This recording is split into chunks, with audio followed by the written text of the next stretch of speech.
কি গো, আজকে তোমার জন্য একটা দারুণ খবর আছে। আজকে হচ্ছে দুপুরবেলা আমি বাড়ি চলে আসবো, স্যার আজকে তাড়াতাড়ি ছুটি দিয়ে দেবে বলেছে। আজকে বিকালে তুমি একদম রেডি হয়ে থাকবে। আজকে আমি তোমাকে নিয়ে শপিং মলে যাবো, তোমার যা যা ইচ্ছে তুমি শপিং করবে, তারপর রেস্টুরেন্টে খেয়ে একবার রাত্রিরে বাড়ি ফিরবো। তাই তুমি সত্যি বলছো? আমরা আজকে দুজনে একসাথে এতক্ষণ থাকবো বাইরে, কি যে মজা হচ্ছে আমার, কি বলবো। Love you. ও, আমাকে রেখে দুজনে ফুর্তি করতে যাবে বাইরে? বাবা, ভালোবাসায় আর ধরে না। আমার ছেলেটাকে আমার কোল থেকে কেড়ে নিয়েছে একবারে। দাঁড়া, ব্যবস্থা করছি, ঘুরতে যাওয়া ঘুচাবো একবার। আরে মা, তুমি কেন ঝাড় দিচ্ছ? মালতী আজকে কাজে আসেনি নাকি?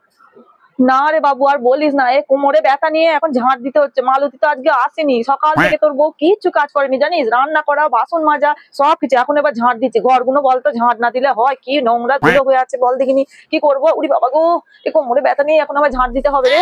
বাহ, একবারে ঝাড় করে সেজে রেডি হয়ে গেছে। আজকে সারাদিন কোনো কাজকর্মর নাম নেই।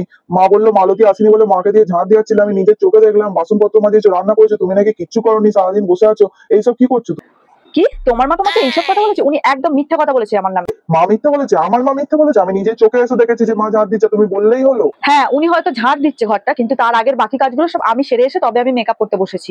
না, মা মিথ্যে বলতেই পারে না। তুমি এরকমই আছো, সাজতে ভালোবাসো বলে একটুখানি একবারে মনে হয় কাজ বাজ ছেড়ে সকাল থেকে সাজতে বসে গেছে। আমি বেরিয়ে কি, তুমি সব দিক বিচার না করে না জেনে এরকম মিথ্যে কথা আমার নামে বলতে পারলে? আমি তোমার সাথে কোথাও যাবো না আজকে।